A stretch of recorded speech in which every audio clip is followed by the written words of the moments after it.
शहर लवीव में शनिवार दोपहर हवाई हमलों के सायरन की आवाज गूंजी। इस दौरान लवीव शहर 3 शक्तिशाली धमाकों की आवाज से दहल उठा।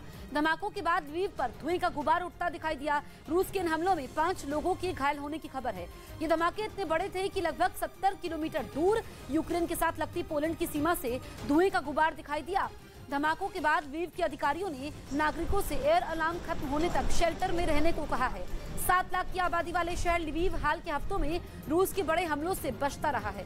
2 हफ्ते पहले रूसी सेना ने लवीव के पास एक सैन्य प्रशिक्षण केंद्र पर मिसाइलें दागी थी, जिसमें 35 लोगों की मौत हो गई थी। इस युद्ध में यूक्रेन की हालत बहुत ज्यादा खराब हो चुकी है। अगर यूक्रेन के दावों की माने तो इस युद्ध में अब तक करीब 150 बच्चों की जान गई है। 172 बच्चे घायल हुए हैं। कीव में 64 बच्चों की मौत हुई है। खार्किव में 43, डोनेस्क में 43, चर्निहाइव में 32, माइकोलाइव में 24, खेरसॉ में 15, सुमी में 14 बच्चों की मौत हुई है। यूक्रेन का दावा है कि रूस के मिसाइल हमलों में 566 स्कूल नष्ट हो चुके हैं। यूक्रेन की सेना ने एक वीडियो जारी कर दावा किया कि कीव के बाहर रूसी सेना के टैंक को तबाह किया जा चुका है। भारी संख्या में रूसी टैंकों को यूक्रेन ने अपने कब्जे में लिया है। रक्षा विशेषज्ञ भी बता रहे हैं कि इस युद्ध में रूस को भारी नुकसान उठाना पड़ रहा है। यूक्रेन के रक्षा मंत्रालय ने यूक्रेन की उन महिला लड़ाकों की तस्वीर शेयर की है जो रूसी सेना के खिलाफ इस जंग में शामिल है। यूक्रेनी सेना ने इस तस्वीर को यूक्रेनी सेना की लड़कियों और खूबसूरती और शक्ति जैसे टाइटल दिए हैं। सिर्फ यही नहीं, यूक्रेनी सेना ने कीव के बाहरी इलाकों में लड़ रहे उन अमेरिकी लड़ाकों का वीडियो भी जारी किया है। यूक्रेन के रक्षा मंत्रालय के मुताबिक ये कीव क्षेत्र में युद्ध के मैदान में वो अमेरिकी स्वयंसेवक हैं जिन्होंने 1 महीने से रूस के कब्जे में रहे एक गांव को आजाद कराया है। यूक्रेन की सेना ने कुछ वीडियोस के द्वारा दिखाया है कि अमेरिकन वॉलंटियर्स लड़ाई को ज्वाइन कर चुके हैं। मैं वैसे बता दूं, काफ़ी और वॉलंटियर्स भी आए हैं। इवन इंडिया से भी कुछ लोगों ने वॉलंटियर करने की बात करी है, लेकिन अभी तक शायद वो जा नहीं पाए हैं। इस तरह के की इंफॉर्मेशन और प्रोपोगंडा वॉरफेयर लड़ाई में होना बड़ी जायज़ बात है और मुझे लगता है कि यूक्रेन वही कर रहा है। ये रूसी सेना पर ताबड़तोड़ गोलियां बरसाता यूक्रेन की सेना का एक टैंक है।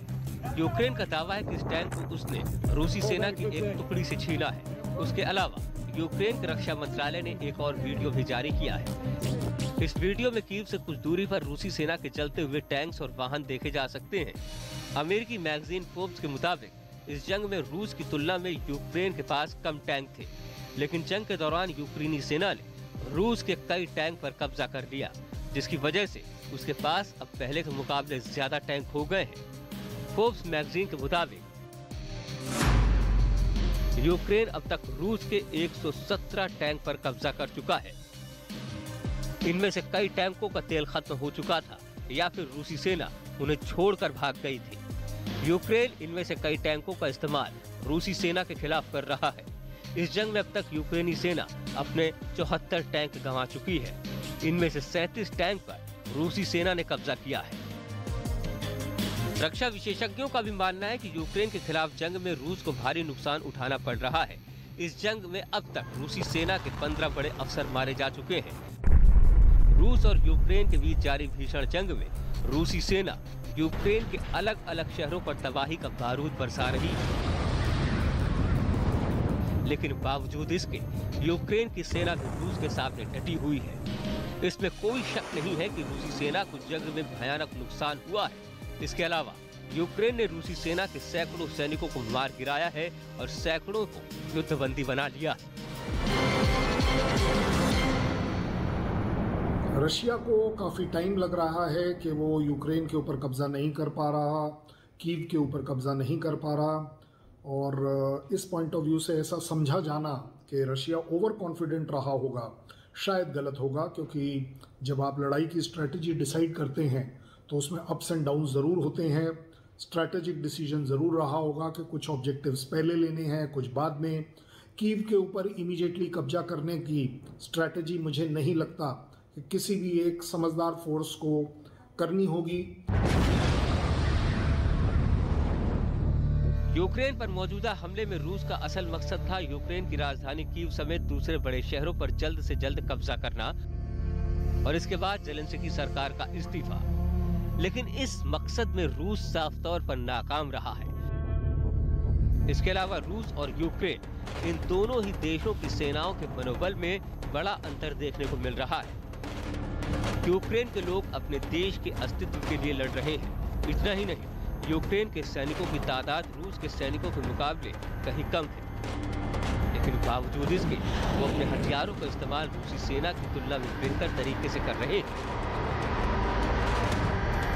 रक्षा विशेषज्ञों का मानना है कि रूस के खिलाफ यूक्रेनी सेना की हिट एंड रन रणनीति कारगर साबित हो रही है।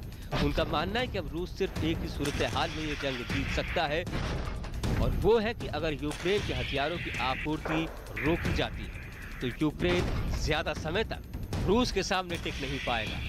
लेकिन ऐसा होना मुमकिन नहीं दिख रहा है, क्योंकि अमेरिका समेत दुनिया के कई और देश यूक्रेन की सेना को लगातार हथियार मुहैया कर पा रहे हैं। यानी ये जंग अभी लंबी खिंचने वाली है। यूक्रेन से रूस की जंग के 32 दिन बीत चुके हैं, लेकिन अभी तक रूस के हाथ खाली हैं।